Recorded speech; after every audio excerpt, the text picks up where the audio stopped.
Hello प्यारे बच्चों, आज हम करने वाले हैं exercise 13.1 surface area and volume, पृष्ठीय क्षेत्रफल और आयतन। क्लास 10th की हमारी एक्सरसाइज है 13.1। तो चलिए करते हैं हमारी एक्सरसाइज को। देखिए, इसमें बोला गया आपसे दो घनों जिनमें से प्रत्येक का आयतन 64 सेंटीमीटर क्यूब है के संलग्न फलकों को मिलाकर एक ठोस बनाया जाता है, तो इससे प्राप्त घनाभ का पृष्ठीय क्षेत्रफल ज्ञात कीजिए। देखिए, आपने 9th क्लास में ये सारे फॉर्मूले पढ़े हुए हैं। घन का आयतन, घनाभ का आयतन, घनाभ का पृष्ठीय क्षेत्रफल। अगर आप भूल भी गए हैं तो आपका देखिए रिवीजन हो जाएगा यहाँ से। यहाँ पर आपके ये दो घन बना दिए गए हैं। जब इन दोनों घन को हम जोड़ते हैं तो देखिए ये कहा गया है संलग्न फलकों को मिलाकर एक ठोस बनाया गया है। तो हमने यहाँ एक ठोस बना दिया है, और जब ये ठोस बनाया तो किस आकृति का बना? आपका घनाभ की आकृति का। तो देखिए, आपको बोला गया कि जो घनाभ है उसका पृष्ठीय क्षेत्रफल ज्ञात करना है। आप देखेंगे जब घनाभ बना है तो अब इसकी जो लंबाई है आपकी ये बन गई है a प्लस a, और जो आप इसकी ऊंचाई है वो a है यहाँ पर, और इसकी चौड़ाई आपकी है a। तो देखिए सिर्फ लंबाई में चेंज आया आपका। तो घन का जो आयतन है वो हमें दिया हुआ है 64 सेंटीमीटर क्यूब। तो आप लिखेंगे यहाँ पर घन का आयतन 64 सेंटीमीटर क्यूब। हम जानते हैं घन का आयतन होता है भुजा की क्यूब, बराबर है 64 सेंटीमीटर क्यूब। तो आप देखेंगे यहाँ पर आप लिख सकते हैं भुजा बराबर में साइड आपकी इक्वल आ रही है 4 सेंटीमीटर के। तो देखिए अब इनके घनों के संलग्नों को के फलकों को मिलाया जाता है तो घनाभ की भुजाएं आपके पास हो जाएंगी यहाँ पर 4 + 4, यानी कि लंबाई हो गई है आपके पास 8, चौड़ाई हो गई है 4, और ऊंचाई हुई है आपके पास 4। तो घनाभ का पृष्ठीय क्षेत्रफल हम निकाल लेते हैं यहाँ से। तो देखिए घनाभ का पृष्ठीय क्षेत्रफल कितना होता है? ये होता है 2 ब्रैकेट में लंबाई गुणा चौड़ाई प्लस में चौड़ाई गुणा ऊंचाई प्लस में ऊंचाई गुणा में लंबाई। तो यहाँ से देखिए आपके पास लंबाई है 8, चौड़ाई है 4 और ऊंचाई भी है 4। तो आप लिखेंगे इसको 8 गुणा 4 प्लस में 4 × 4 प्लस 4 × 8 सेंटीमीटर स्क्वायर। तो देखिए यहाँ से हमें मिलता है 32 प्लस 16 प्लस 32 सेंटीमीटर स्क्वायर। तो आप इसको सॉल्व करेंगे तो ये मिलेगा 2 × में 80 सेंटीमीटर स्क्वायर, और ये मिलता है आपको घनाभ का पृष्ठीय क्षेत्रफल 160 सेंटीमीटर स्क्वायर। ये आपका पृष्ठीय क्षेत्रफल आता है। नेक्स्ट आपको दिया हुआ है कोई बर्तन एक खोखले अर्धगोले के आकार का है। देखिए अर्धगोले के आकार का हमने एक बर्तन बनाया है जिसके ऊपर एक खोखला बेलन आपने रखा है। अर्धगोले का व्यास आपको दे दिया है 14 सेंटीमीटर, 14 सेंटीमीटर है। मीन्स रेडियस आपकी त्रिज्या कितनी हो गई है? त्रिज्या व्यास का आधी होती है, तो त्रिज्या हो गई आपकी 7 सेंटीमीटर। इस बर्तन की कुल ऊंचाई हमें दी है 13 सेंटीमीटर। इसका आंतरिक पृष्ठीय क्षेत्रफल ज्ञात करना है आपको। तो देखिए कौन कौन सी दो शेप हमें यहाँ पर दिख रही है। हमें दिख रही है अर्धगोले की, और दूसरा आपको दी है बर्तन की शेप। तो यहाँ पर जो दो आकृतियां आपको दिख रही हैं, तो पूरे बर्तन का अगर हम पृष्ठीय क्षेत्रफल निकालें तो आपके पास एक तो आपको बेलन का वक्र पृष्ठीय क्षेत्रफल लेना होगा, और दूसरा किसका लेना? आपको अर्धवृत्ताकार भाग का वक्र पृष्ठीय क्षेत्रफल। दो आपको यहाँ पर लेने होंगे। तो बेलन का वक्र पृष्ठीय क्षेत्रफल होता है आपके पास 2πRh, और अर्धगोले का आपका होता है 2πr²। तो फॉर्मूला आपको पता चल गया। अगर इन दोनों को अगर हम जोड़ दें तो हमें आंतरिक पृष्ठीय क्षेत्रफल मिल जाएगा। तो देखिए लिख देते हैं यहाँ पर बेलन की त्रिज्या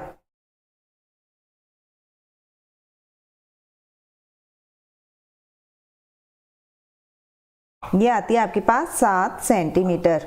क्योंकि आपको व्यास कितना दिया हुआ था 14 सेंटीमीटर, तो त्रिज्या इसकी हाफ हो गई है। बेलन की ऊंचाई आपको दी है, बेलन की ऊंचाई, देखिए बेलन की ऊंचाई हमें दी हुई नहीं है, आपको बोला गया बर्तन की कुल ऊंचाई है 13 सेंटीमीटर। तो बेलन की ऊंचाई अगर हमें निकालनी है तो आप देखिए बेलन की निकालने के लिए आप करेंगे 13 - 7 सेंटीमीटर, तो ये आपके पास आ जाता है यहाँ से 6 सेंटीमीटर। अर्धगोले की त्रिज्या आपको दी हुई है 7 सेंटीमीटर, तो बर्तन का आंतरिक पृष्ठीय क्षेत्रफल होगा बेलनाकार भाग का वक्र पृष्ठीय क्षेत्रफल प्लस में अर्धवृत्ताकार भाग का वक्र पृष्ठीय क्षेत्रफल। दो शेप हमें दिख रही है। देखिए फॉर्मूले के अकॉर्डिंग बेलन का होता है 2πr/h और अर्धवृत्ताकार भाग का हमारे पास होगा 2πr² सेंटीमीटर स्क्वायर। तो यहाँ से हम लिख सकते हैं 2πr, अगर हम कॉमन लें तो हम लिख सकते हैं h + r into centimetre square. Pi आपके पास होता है 22/7, r आपको दिया हुआ है 7, हाइट आपके पास यहाँ पर मिली है आपको दी हुई है 6 और रेडियस है आपके पास 7। देखिए ये आता है आपके पास 2 × 22/7 इंटू 7 इंटू 13 सेंटीमीटर स्क्वायर। तो यहाँ से मल्टीप्लाई करने के बाद आपके पास आता है 572 सेंटीमीटर स्क्वायर। एक खिलौना त्रिज्या 3.5 सेंटीमीटर वाले एक शंकु के आकार का है जो उसी त्रिज्या वाले एक अर्धगोले के पर अध्यारोपित है। देखिए जो खिलौना है शंकु के आकार का है और किसके ऊपर रखा गया है, अर्धगोले के ऊपर। तो यहाँ हमने अर्धगोले के ऊपर इसको रख दिया है। इस खिलौने की संपूर्ण ऊंचाई आपको दी हुई है 15.5, ये हमने ऊंचाई बता दी है पूरे खिलौने की। इस खिलौने का संपूर्ण पृष्ठीय क्षेत्रफल ज्ञात कीजिए। देखिए इस खिलौने का हमें पृष्ठीय क्षेत्रफल ज्ञात करना है, तो देखिए खिलौने को आपको कौन कौन सी दो आकृति दी हुई है, एक तो शंकु की आकृति दी हुई है और दूसरी दी हुई है आपको अर्धवृत्त की। तो यहाँ पर दोनों का वक्र पृष्ठीय क्षेत्रफल आप लिखेंगे और उनको ऐड करेंगे तो आपको खिलौने का कुल पृष्ठीय क्षेत्रफल मिल जाएगा। तो हम लिख देते हैं यहाँ पर शंकु की ऊंचाई। देखिए कैसे निकालेंगे आप, शंकु की ऊंचाई आप लिखेंगे, इसमें संपूर्ण ऊंचाई जो आपको दी हुई है 15.5 में से आप 3.5 माइनस करेंगे तो आपको शंकु की ऊंचाई मिलेगी जो कि होगी आपकी 12 सेंटीमीटर। अर्धगोले की त्रिज्या आपको दी हुई है 3.5 सेंटीमीटर, क्योंकि देखिए शंकु के ऊपर रखा हुआ है, जो शंकु की त्रिज्या होगी वही आपकी अर्धगोले की त्रिज्या होने वाली है।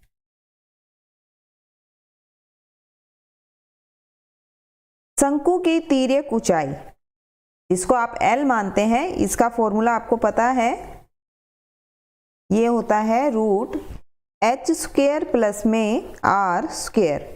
तो देखिए h आपके पास आ रहा है 12 सेंटीमीटर और रेडियस आपके पास है 3.5 सेंटीमीटर। तो यहाँ से आप लिखेंगे √144 प्लस में 12.25, ये बनता है आपका √156.25। और जब आप इसका रूट निकालते हैं तो ये बनेगा आपका 12.5 सेंटीमीटर। देखिए तिर्यक ऊंचाई भी हमें मिल गई है। अब हम खिलौने का संपूर्ण पृष्ठीय क्षेत्रफल निकाल लेंगे जो कि होगा शंकु का वक्र पृष्ठीय क्षेत्रफल प्लस में अर्धवृत्त का वक्र पृष्ठीय क्षेत्रफल। ये होता है आपके पास πr/L प्लस में 2πr²। तो देखिए πr अगर हम कॉमन ले लें तो आपके पास होगा L + 2r। पाई की वैल्यू है 22/7, r आपके पास है 3.5, L आपको मिला है 12.5 प्लस में 2 इंटू रेडियस आपकी 3.5 सेंटीमीटर स्क्वायर। सॉल्व करने पे ये आता है आपके पास 22/7 इंटू 3.5 इंटू 19.5 सेंटीमीटर स्क्वायर। तो आपको मिलता है खिलौने का कुल पृष्ठीय क्षेत्रफल मिलेगा आपको 214.5 सेंटीमीटर स्क्वायर।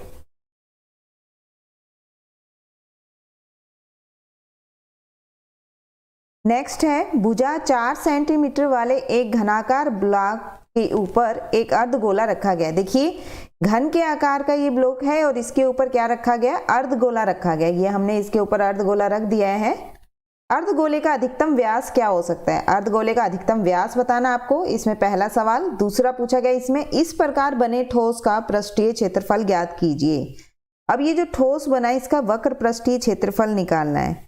तो देखिए आपको यहाँ पर आकृति दिख रही है, एक तो आपको घन का पृष्ठीय क्षेत्रफल चाहिए, तो घन का आपका कितना होगा, घन का आपका होता है 6 इंटू में भुजा का वर्ग, और अर्धगोले का कितना हो गया आपका 2 पाई आर स्क्वायर। साथ में देखिए ये जो आपका स्पेस इसने लिया है, ये जो कवर किया है, ये हमें नहीं लेना है क्योंकि ये हमारा घन के ऊपर रखा हुआ अर्धगोला है। तो आपको पृष्ठीय क्षेत्रफल लेना है, तो ये हिस्सा इसका आप काउंट नहीं करेंगे। तो ये आकृति कैसी होती है हमारी, ये होती है हमारी वृत्त के आकार की। तो इसका मतलब हमें क्या माइनस करना होगा पूरे में से, पाई आर स्क्वायर। तो अब इस सवाल को हम कर लेते हैं। अर्धगोले का अधिकतम व्यास होगा जो घनाकार ब्लॉक की भुजा है, इससे बाहर नहीं हो सकता क्योंकि हमने घन के ऊपर ही रखा है अर्धगोला, और घन के आकार के भुजा जो है इसकी भुजा हमें दी हुई है 7 सेंटीमीटर। तो अर्धगोले का अधिकतम व्यास आपका हो सकता है 7 सेंटीमीटर। तो देखिए अर्धगोले की अगर हम त्रिज्या की बात करें तो अर्धगोले का हमें व्यास मिल गया है, तो अर्धगोले की त्रिज्या क्या होगी, व्यास का हाफ आप लिखेंगे, तो ये बनेगा आपका 7/2 सेंटीमीटर, दैट इज 3.5 सेंटीमीटर। ठोस का पृष्ठीय क्षेत्रफल आपको निकालना है, तो ये आपका होगा घनाकार ब्लॉक का पृष्ठीय क्षेत्रफल प्लस में अर्धगोले का पृष्ठीय क्षेत्रफल माइनस में अर्धगोले के आधार का क्षेत्रफल। तो देखिए फॉर्मूले के अकॉर्डिंग आप लिख सकते हैं 6 इंटू में ए स्क्वायर प्लस में 2 पाई आर स्क्वायर माइनस में पाई आर स्क्वायर। तो देखिए आपकी जो साइड दी हुई है घन की, ये दी हुई है 7 सेंटीमीटर, प्लस में आप लिखेंगे पाई आर स्क्वायर, तो ये आपके पास आता है 294, प्लस में पाई की वैल्यू होती है 22/7 और रेडियस आपकी दी हुई है 7/2। तो यहां से आप लिख सकते हैं 294 प्लस में 77/2 दैट इज 38.5। दोनों का आप सम करेंगे तो ये आता है 332.5। नेक्स्ट इज एक घनाकार ब्लॉक के एक फलक को अंदर की ओर से काटा गया है। ध्यान रखिएगा अभी हमने ऊपर रखा था घन के, अब हमने अंदर की तरफ से काटा है इसको। एक अर्धगोलाकार गड्ढा इस प्रकार बनाया गया है कि अर्धगोले का व्यास आपको दिया हुआ है, व्यास है एक, व्यास आपको दिया गया है घन के एक किनारे के बराबर है। ये जो पूरा व्यास है एक किनारे के बराबर है आपका। शेष बचे ठोस का पृष्ठीय क्षेत्रफल ज्ञात कीजिए। तो देखिए कौन कौन सी दो शेप आपको यहाँ दिख रही है जब आपने इसमें से काट के निकाला है। तो आपके पास एक तो आपके घन का पृष्ठीय क्षेत्रफल है और दूसरा आपको जो शेप दी है इसने जो काटी हुई है, तो अंदर से शेप कैसी बन गई है, अब ये अर्धगोले की शेप दिखाई गई है। और इसका आधार जो है देखिए ये आपने काट के अलग निकाल दिया है, तो ये कैसा था आपका अर्धगोले के आधार का क्षेत्रफल, आप उसमें से माइनस कर देंगे तो आपको ठोस का पृष्ठीय क्षेत्रफल मिल जाएगा। तो आप लिखेंगे इसमें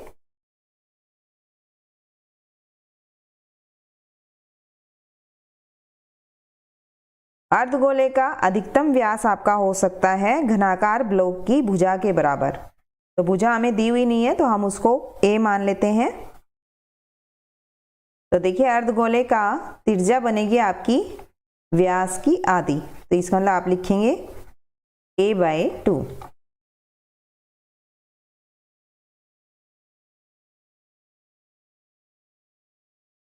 अब हम ठोस का पृष्ठीय क्षेत्रफल बता देते हैं। ठोस का पृष्ठीय क्षेत्रफल आपका बनने वाला है घनाकार ब्लॉक का पृष्ठीय क्षेत्रफल प्लस में अर्धगोले का वक्र पृष्ठीय क्षेत्रफल माइनस में अर्धगोले के आधार का क्षेत्रफल। तो आप लिखेंगे 6a² प्लस में 2πr² माइनस में πr²। ये बनता है आपका 6a² प्लस में πr²। तो आप लिखेंगे इसको। देखिए जो आपकी रेडियस है वो आती है आपकी a/2।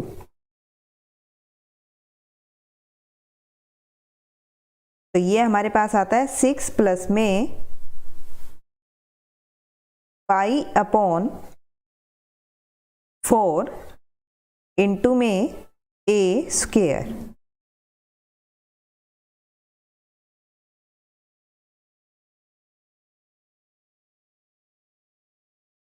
क्लियर? ये आपके पास ठोस का पृष्ठीय क्षेत्रफल आता है।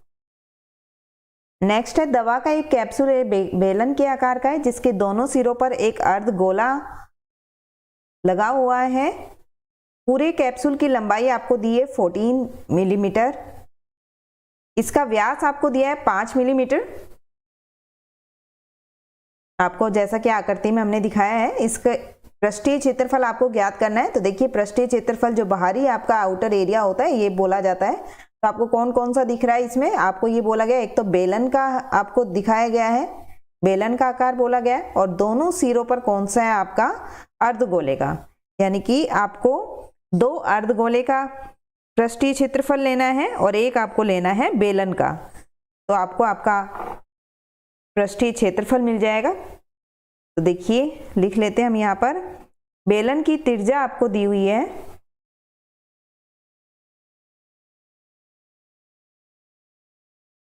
देखिए कंप्लीट आपको ये व्यास दिया हुआ था कि 5 मिलीमीटर है। तो त्रिज्या कितनी बनेगी आपकी 5/2 मिलीमीटर मीन्स 2.5।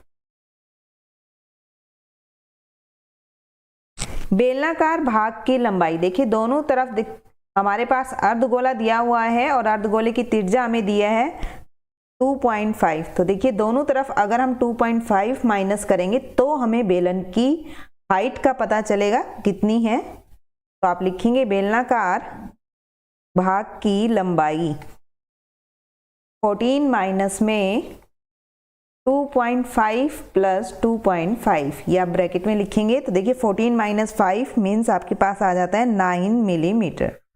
अर्धगोले की त्रिज्या आपको दी हुई है 2.5।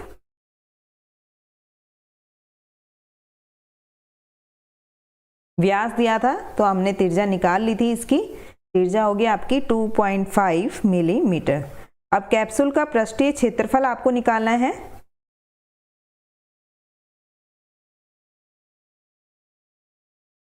तो देखिए जो भी 2 आकृति आपको दिख रही है उनका वक्र पृष्ठीय क्षेत्रफल आप निकाल लेंगे। एक तो आपको दिख रहा है बेलनाकार भाग का वक्र पृष्ठीय क्षेत्रफल प्लस में 2 अर्धगोले आपको दिख रहे हैं इनका वक्र पृष्ठीय क्षेत्रफल।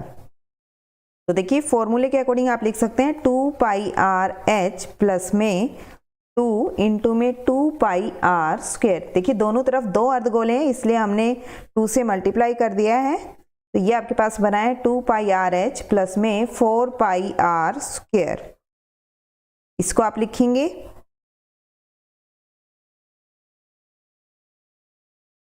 टू इंटू में 22/7 इंटू में आपने r बाहर ले लिया है, ये बनाया है 5/2। h आपके पास था 9 प्लस में 2 r आपके पास था तो r है 5/2 मिलीमीटर स्क्वायर। तो ये बनता है हमारे पास 22/7 इंटू 5 इंटू 14 मिलीमीटर स्क्वायर। और आपका आंसर आता है कैप्सूल की पृष्ठीय क्षेत्रफल आ जाता है 220 मिलीमीटर स्क्वायर। नेक्स्ट आपको दिया है कोई तंबू एक बेलन के आकार का है जिस पर एक शंकु रखा हुआ है। यदि बेलनाकार भाग की ऊंचाई और व्यास क्रम से 2.1 मीटर और 4 मीटर है। देखिए ऊंचाई है 2.1 मीटर और आपको व्यास दिया है 4 मीटर। तो आप त्रिज्या निकाल लेंगे जो कि आपकी हाफ बनेगी, ये होगा 2 मीटर। शंकु की तिर्यक ऊंचाई भी हमें दी हुई है 2.8। तिर्यक ऊंचाई को हम L से दिखाते हैं। इस तंबू को बनाने में प्रयुक्त कैनवास का क्षेत्रफल ज्ञात कीजिए, साथ ही 500 रुपये प्रति मीटर स्क्वायर की दर से इसमें प्रयुक्त कैनवास की लागत ज्ञात कीजिए। देखिए, एक तो हमें ये बताना है कि इसमें जो यूज हुआ है आपका कपड़ा, कैनवास का क्षेत्रफल बताना आपको। दूसरा, अगर प्रति मीटर स्क्वायर आपको रुपए दिए हुए हैं तो टोटल कितने इस पे लागत आपकी आती है, कितने रुपए खर्च हुए हैं इस तंबू को बनाने में। तो देखिए, हमें दिख रहा है यहाँ पर दो आकृति दिख रही है। एक तो आपकी ये देखिए, क्योंकि आपने तंबू बनाया है तो आपके पास बाहर से आपको इसको लगाना है। तो देखिए कितना आपका कपड़ा इसमें यूज हो रहा है। हमें पता है कि तंबू जब बनाते हैं तो देखिए जमीन पर हम कपड़ा नहीं लगाते हैं। तो आपके पास एक तो बेलन का वक्र पृष्ठीय क्षेत्रफल यूज हो रहा है इसमें, और दूसरा आपका यूज हो रहा है यहाँ पर शंकु बनाने में, तो शंकु का वक्र पृष्ठीय क्षेत्रफल। तो इससे हमें पता चल जाएगा कि कितना कपड़ा यूज हुआ है, कैनवास का क्षेत्रफल कितना है। तो आप लिखेंगे बेलनाकार भाग की ऊंचाई 2.1 मीटर, ऊंचाई को हम दिखाते हैं H से। इसी तरह आप लिखेंगे बेलनाकार भाग का व्यास, जो कि आपके पास 4 मीटर। तो आप लिख सकते हैं बेलनाकार भाग की त्रिज्या होगी आपकी R होगा 2 मीटर। इसके बाद आपको शंकु की तिर्यक ऊंचाई दी हुई है, वो है आपकी 2.8 मीटर। अब आप कैनवास का क्षेत्रफल निकाल सकते हैं। ये बनेगा आपका बेलनाकार भाग का पृष्ठीय क्षेत्रफल प्लस में शंकु के भाग का पृष्ठीय क्षेत्रफल। तो आप लिखेंगे शंकु का होता है पाई आर एल और बेलन का होता है 2 पाई आर एच। देखिए ये सभी चीज़ें हम निकाल चुके हैं ऊपर। तो आप लिखेंगे पाई आर अगर हम कॉमन ले लें तो ये बनेगा आपका इंटू में एल प्लस में 2h। तो आप लिखेंगे 22/7 इंटू 2 इंटू एल आपको दिया हुआ है 2.8 प्लस में 2 इंटू हाइट आपकी आई है 2.1 मीटर स्क्वायर। तो ये आपके पास आता है 22/7 into 2 into 7 metre square, that is 44 metre square. देखिए टोटल आपके पास कैनवास का क्षेत्रफल आता है 44 मीटर स्क्वायर। आपको दिया हुआ है 1 मीटर स्क्वायर पर कैनवास पर लागत आती है 500 रुपये। तो आपके पास टोटल कितने की निकालनी है आपको, 44 की। तो आप क्या करेंगे, 44 को मल्टीप्लाई कर देंगे 44 इंटू में 500। तो ये आपके पास आने वाला है 22,000 रुपये। ये लागत आती है आपकी इस तंबू को बनाने में। नेक्स्ट है ऊंचाई आपको दी हुई है, व्यास दिया है। एक ठोस बेलन में से इसी ऊंचाई और इसी व्यास वाला एक शंकु का खोल काटा गया है। देखिए ये हमने बेलन बनाया और बेलन में से हमने ये शंकु काट के बाहर निकाल दिया है। तो अब जो शेष बचा ठोस है उसका निकटतम वर्ग सेंटीमीटर तक पृष्ठीय क्षेत्रफल ज्ञात कीजिए।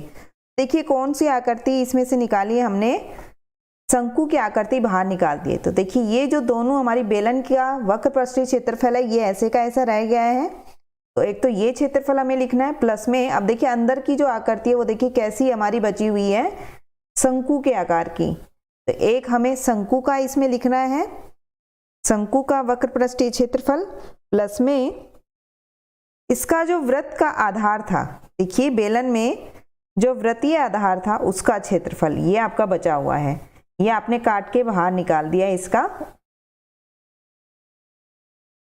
ये 3 हमें इसमें दिख रहे हैं, तो तीनों को जब आप जोड़ेंगे तो आपको पृष्ठीय क्षेत्रफल मिल जाएगा। तो देखते हैं कि आप लिखेंगे भाग की ऊंचाई।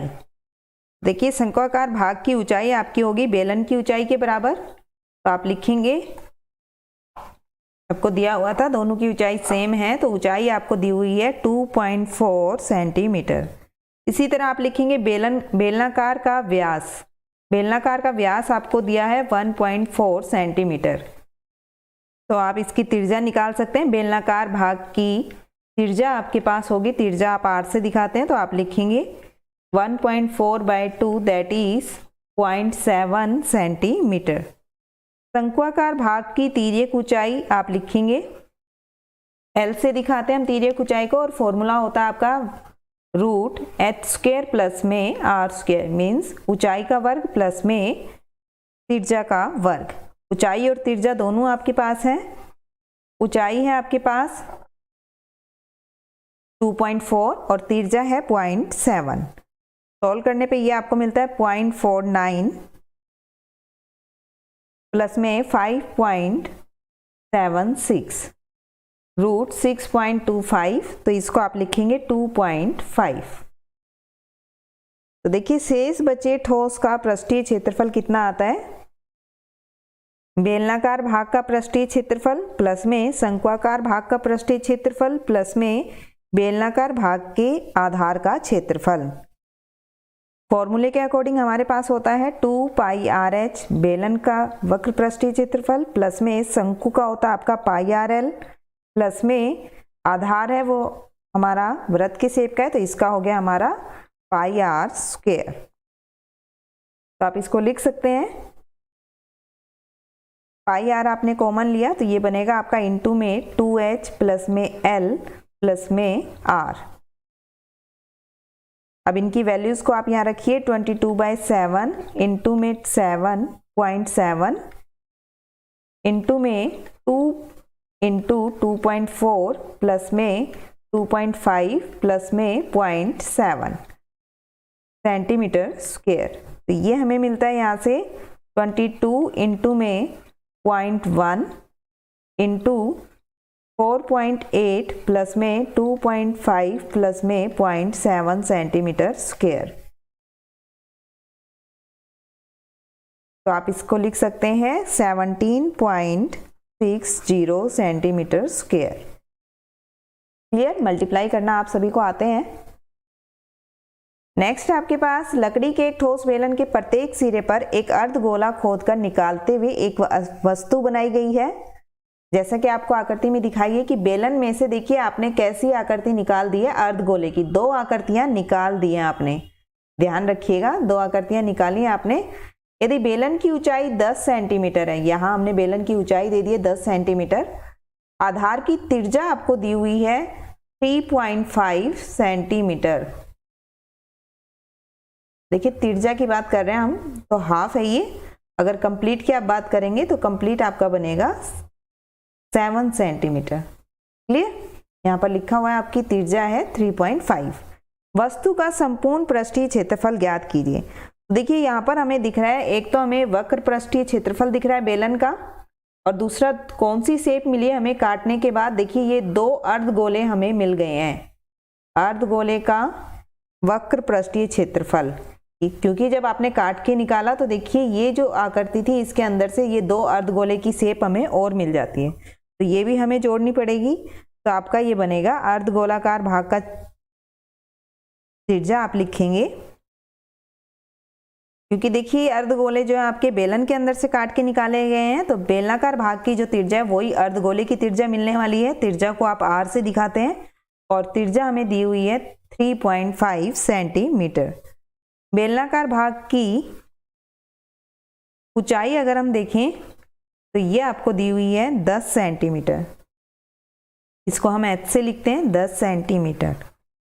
अब वस्तु का संपूर्ण पृष्ठीय क्षेत्रफल अगर हम निकालें तो आपको कौन कौन सी आकृति मिल रही है यहाँ पर, बेलनाकार भाग का वक्र पृष्ठीय क्षेत्रफल प्लस में दोनों अर्धगोले भाग का पृष्ठीय क्षेत्रफल।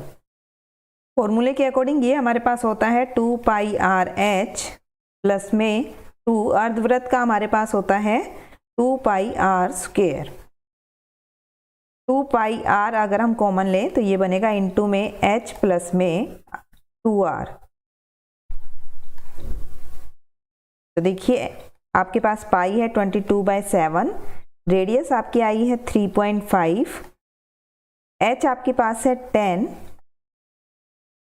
तो ये सभी वैल्यूज को आप यहाँ रखेंगे और मल्टीप्लाई करके अपना आंसर निकाल लेंगे। तो देखिए ये बनता है हमारा आंसर 374 सेंटीमीटर स्क्वायर। ये थी आपकी एक्सरसाइज 13.1। आई होप आपको अच्छे से समझ में आई होगी। आपको सिर्फ जो बोला गया है उस आकृति पर ध्यान रखना है और अपने सारे फॉर्मूले एक बार रिवाइज करने हैं। उसके बाद क्वेश्चन को करना बहुत ही आसान है, सबसे आसान एक्सरसाइज है आपकी, तो आप प्रैक्टिस करते रहिए। मिलते हैं हमारी नेक्स्ट एक्सरसाइज में। Till then take care, bye bye.